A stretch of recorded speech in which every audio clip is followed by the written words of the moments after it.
I am writing this under an appreciable mental strain,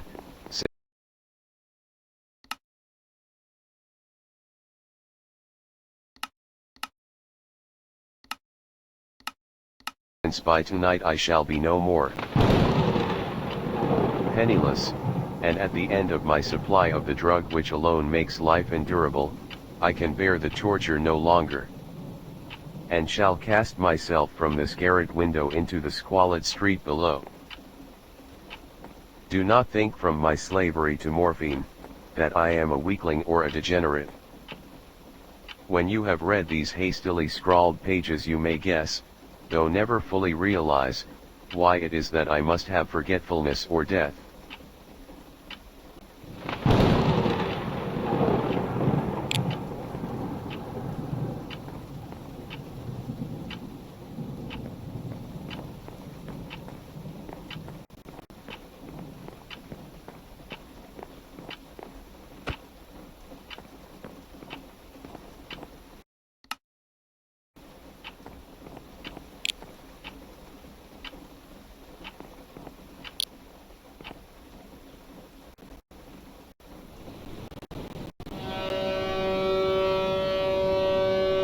It was in one of the most open and least frequented parts of the broad Pacific. Of course, everything seemed quite normal at first.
Unfortunately, the packet of which I was supercargo fell a victim to the German sea raider.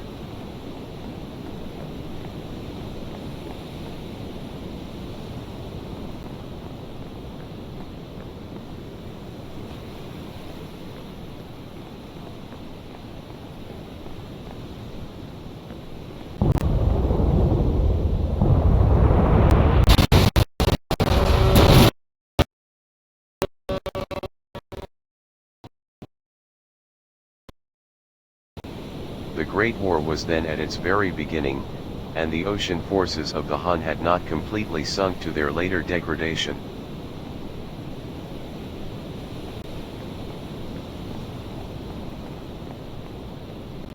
So that our vessel made a legitimate prize, while we of her crew were treated with all the fairness and consideration due us as naval prisoners.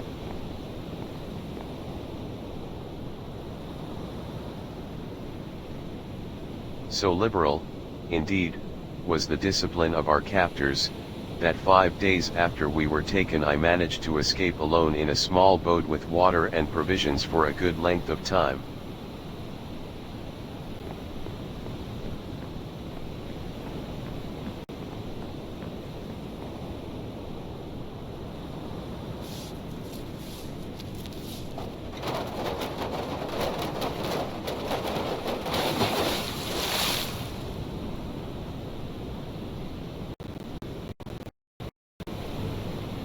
When I finally found myself adrift and free, I had but little idea of my surroundings.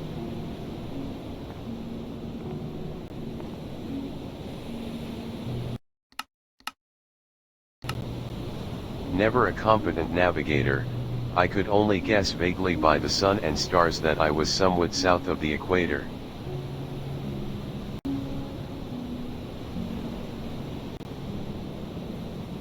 Of the longitude I knew nothing, and no island or coastline was in sight.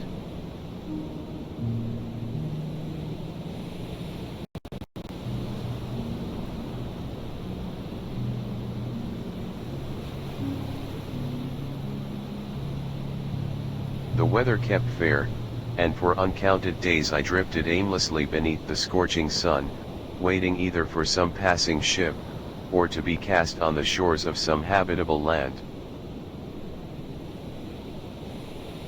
But neither ship nor land appeared, and I began to despair in my solitude upon the heaving vastness of unbroken blue.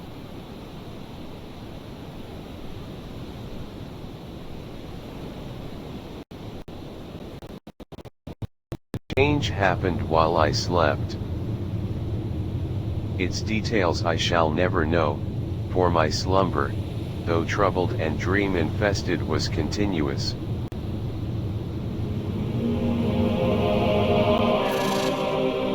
When at last I awaked, it was to discover myself half sucked into a slimy expanse of hellish black mire.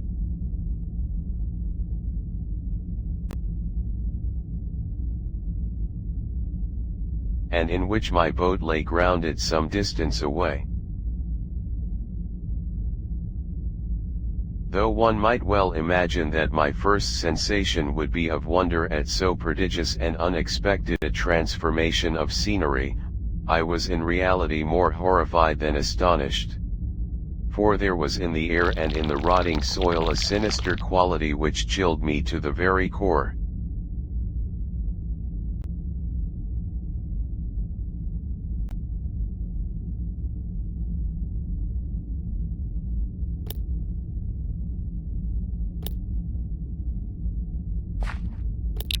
The region was putrid with the carcasses of decaying fish, and of other less describable things which I saw protruding from the nasty mud.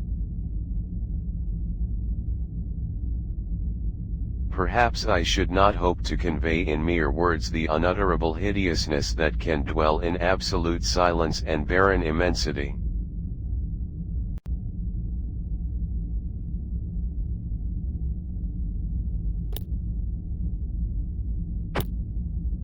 There was nothing within hearing, and nothing in sight save a vast reach of black slime. Yet the very completeness of the stillness and the homogeneity of the landscape oppressed me with a nauseating fear.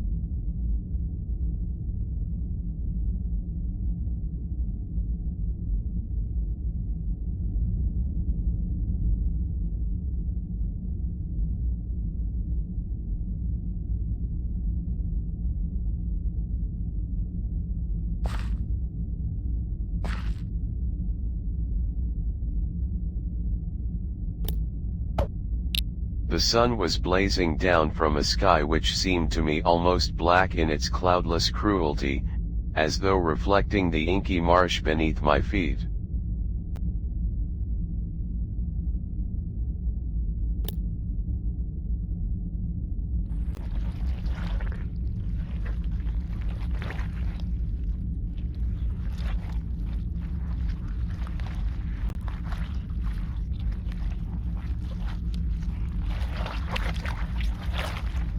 As I crawled into the stranded boat, I realized that only one theory could explain my position.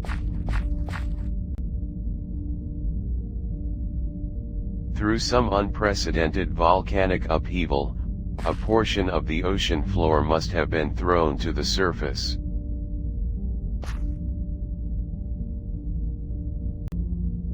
Exposing regions which for innumerable millions of years had lain hidden under unfathomable watery depths. So great was the extent of the land which had risen beneath me, that I could not detect the faintest noise of the surging ocean, strain my ears as I might. Nor were there any seafowl to prey upon the dead things.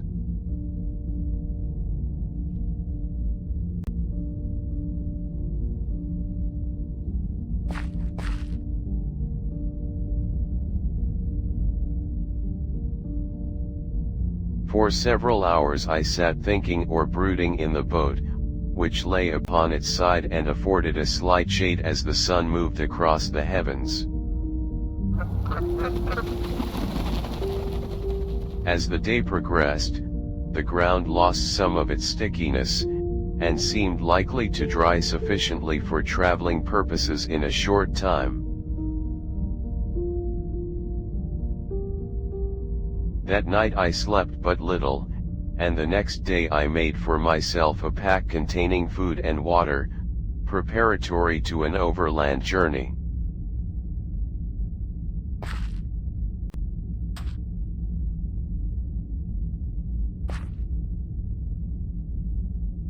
On the third morning I found the soil dry enough to walk upon with ease.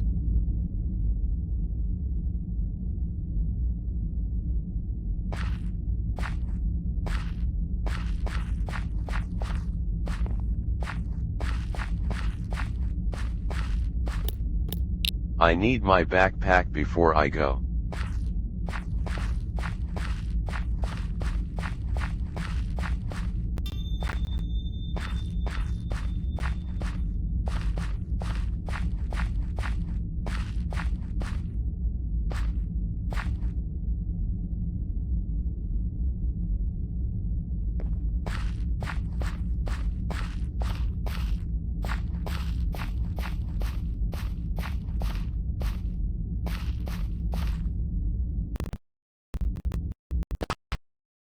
It was maddening, but I was too much concerned with graver things to mind so slight an evil, and set out boldly for an unknown goal.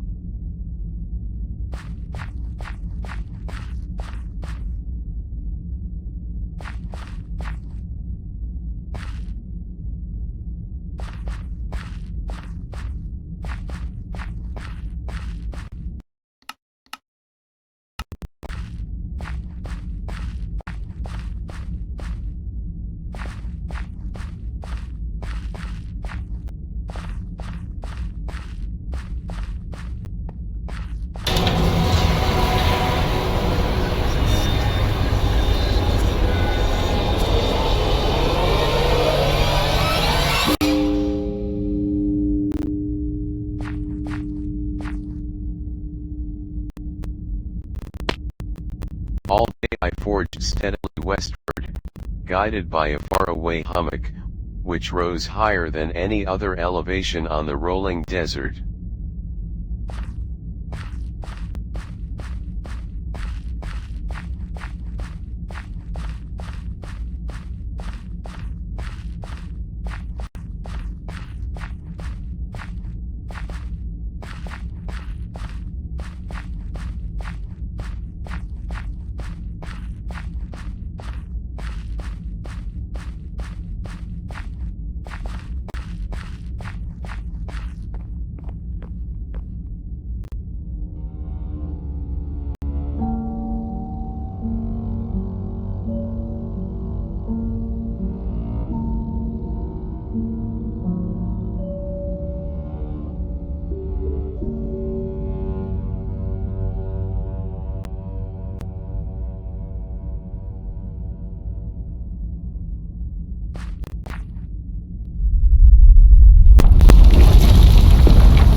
Well, looks like I'll have to find a different way to escape.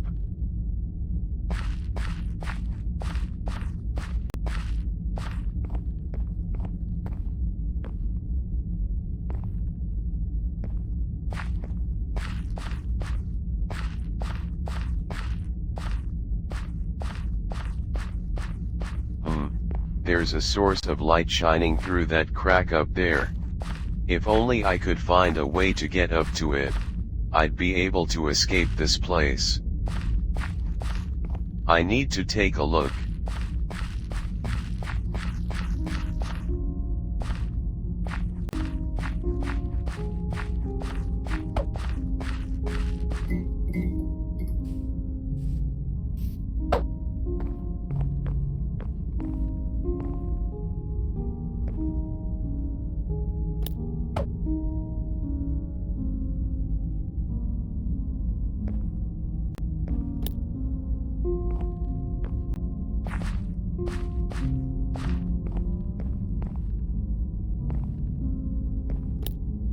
It's an old shipwork, and yet the lamps are still working.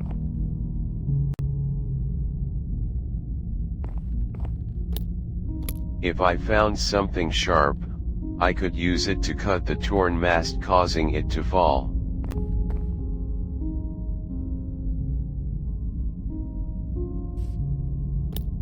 There's something in these barrels, but I can't open them with my bare hands.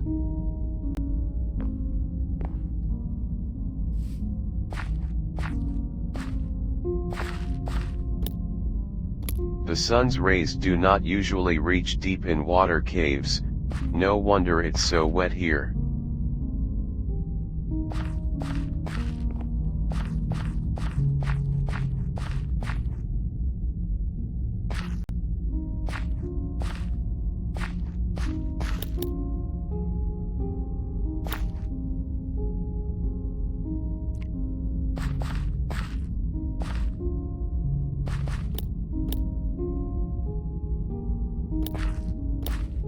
I could pry a barrel with bones, but these ones are too brittle to be useful.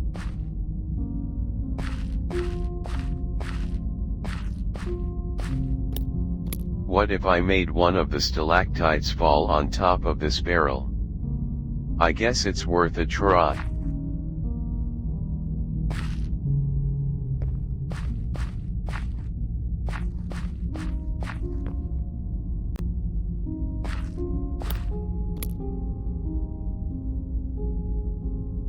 Now, I need to find something to break off a stalactite.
That night I encamped, and on the following day still traveled toward the another hummock, though that object seemed scarcely nearer than when I had first espied it.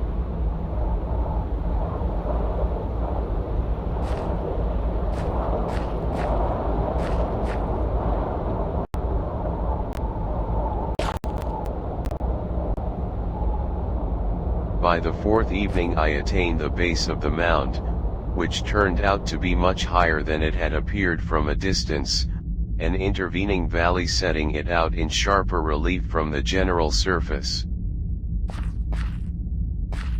Too weary to ascend, I slept in the shadow of the hill.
Have you ever met the boogeyman before? No, of course you haven't, for you're much too good, I'm sure. Don't you be afraid of him if he should visit you. He's a great big coward, so I'll tell you what to do.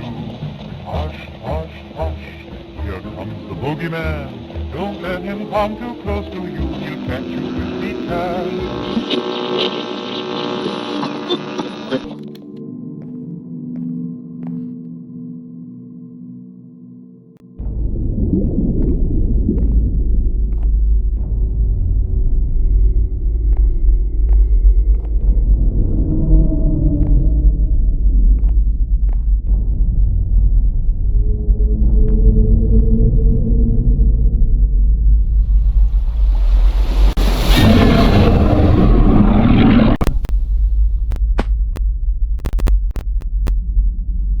I don't know why my dreams were so wild that night, but when the waning and fantastically gibbous moon had risen far above the eastern plain, I was awake in a cold perspiration, determined to sleep no more.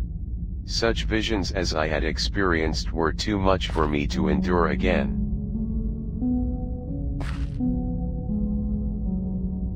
And in the glow of the moon I saw how unwise I had been to travel by day.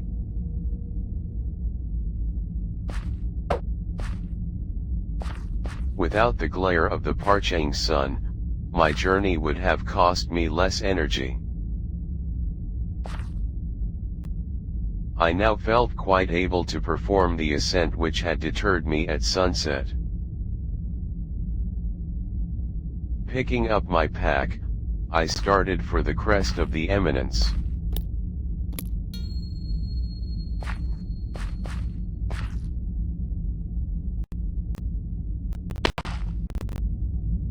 I have said that the unbroken monotony of the rolling plain was a source of vague horror to me.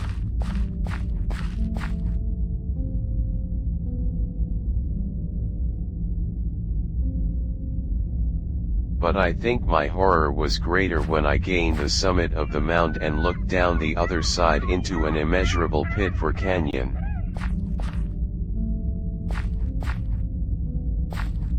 whose black recesses the moon had not yet soared high enough to illumine.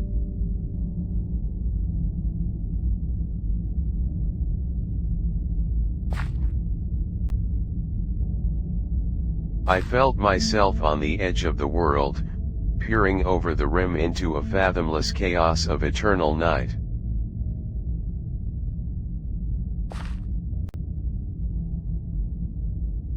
As the moon climbed higher in the sky, I began to see that the slopes of the valley were not quite so perpendicular as I had imagined. Ledges and outcroppings of rock afforded fairly easy footholds for a descent, while after a drop of a few hundred feet, the declivity became very gradual.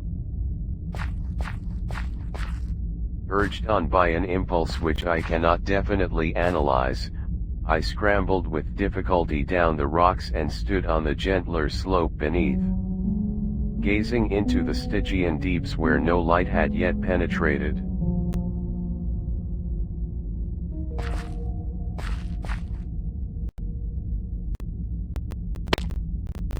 Then, my attention was captured by a vast and singular object on the opposite slope which rose steeply about 100 yards ahead of me.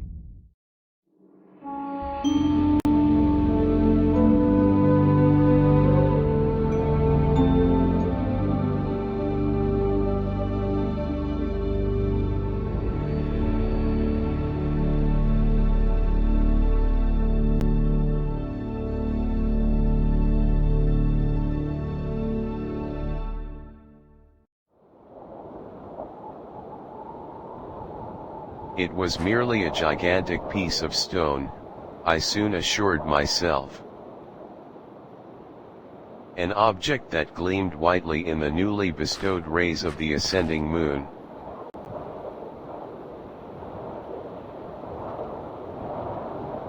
But I was conscious of a distinct impression that its contour and position were not altogether the work of nature.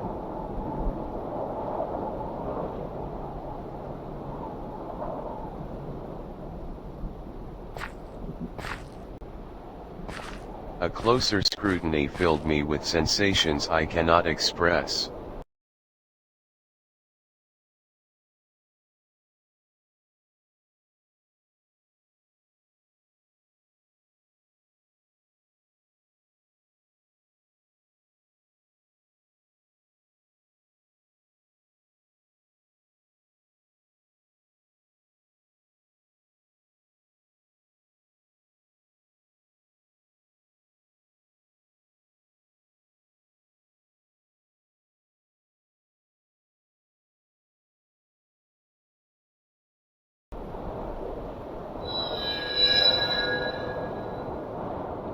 For despite its enormous magnitude, and its position in an abyss which had yawned at the bottom of the sea since the world was young, I perceived beyond a doubt that the strange object was a well-shaped monolith.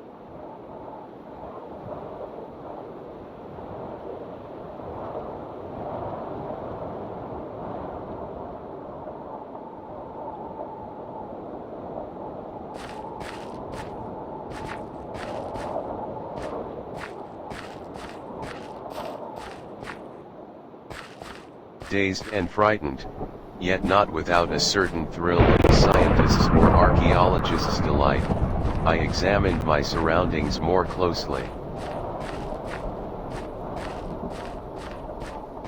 The moon, now near the zenith, shone weirdly and vividly above the towering steps that hemmed in the chasm.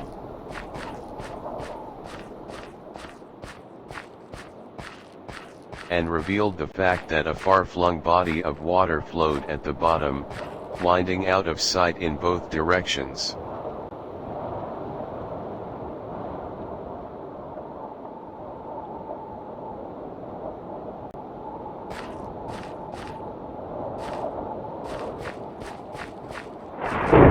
Across the chasm, the wavelets washed the base of the monolith, on whose surface I could now trace both inscriptions and crude sculptures.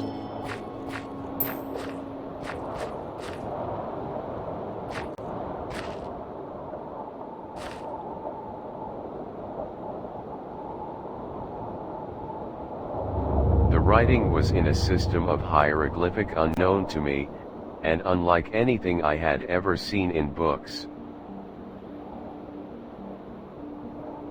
Consisting for the most part of conventionalist aquatic symbols such as fishes, eels, octopi, crustaceans, mollusks, whales, and the like. Several characters obviously represented marine things which are unknown to the modern world.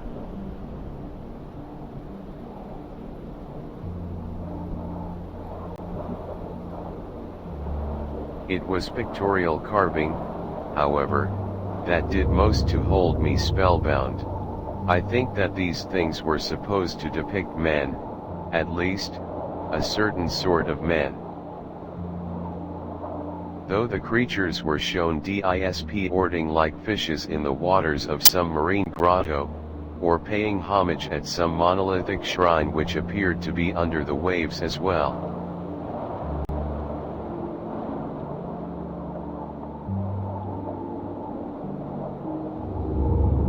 Of their faces and forms I dare not speak in detail, for the mere remembrance makes me grow faint. They were damnably human in general outline despite webbed hands and feet, shockingly wide and flabby lips. Curiously enough, they seemed to have been chiseled badly out of proportion with their scenic background.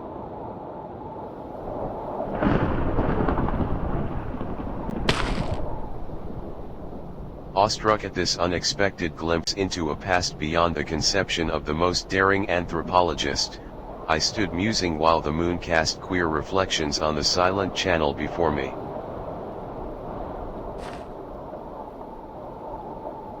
Then suddenly I saw this thing. The water started to behave strangely. Then the thing slid into view above the dark waters.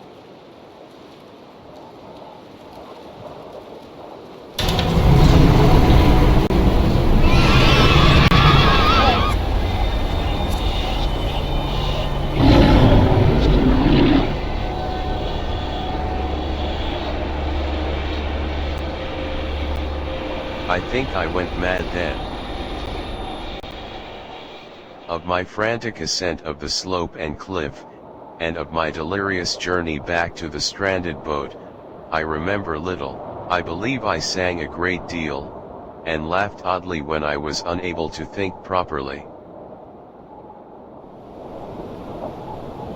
I have indistinct recollections of a big storm some time after I reached the boat.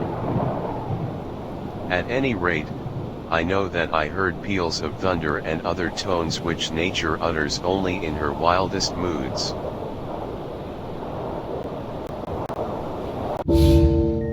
When I came out of the shadows, I was in a San Francisco hospital, brought by the captain of the American ship which had picked up my boat in mid-ocean.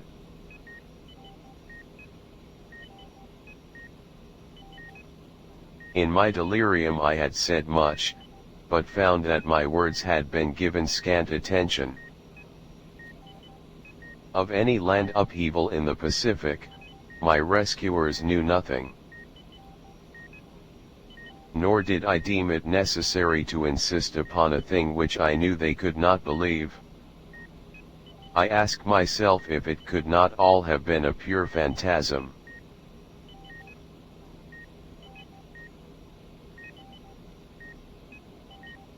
A mere freak of fever as I lay sun-stricken.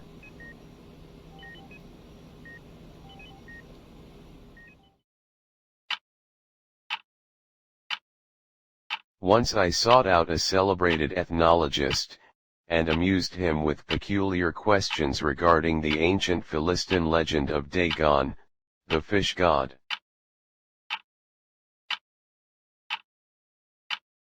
But soon perceiving that he was hopelessly conventional, I did not press my inquiries.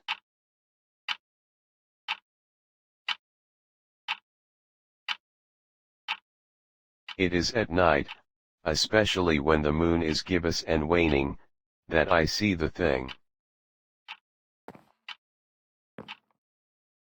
I tried morphine, but the drug has given only transient surcease, and has drawn me into its clutches as a hopeless slave.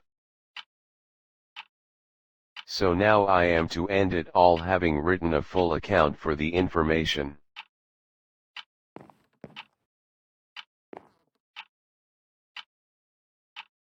People will decide whether to use my notes as a source of knowledge or ridiculous mockery. The end is near.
Hello? Hello? Sir?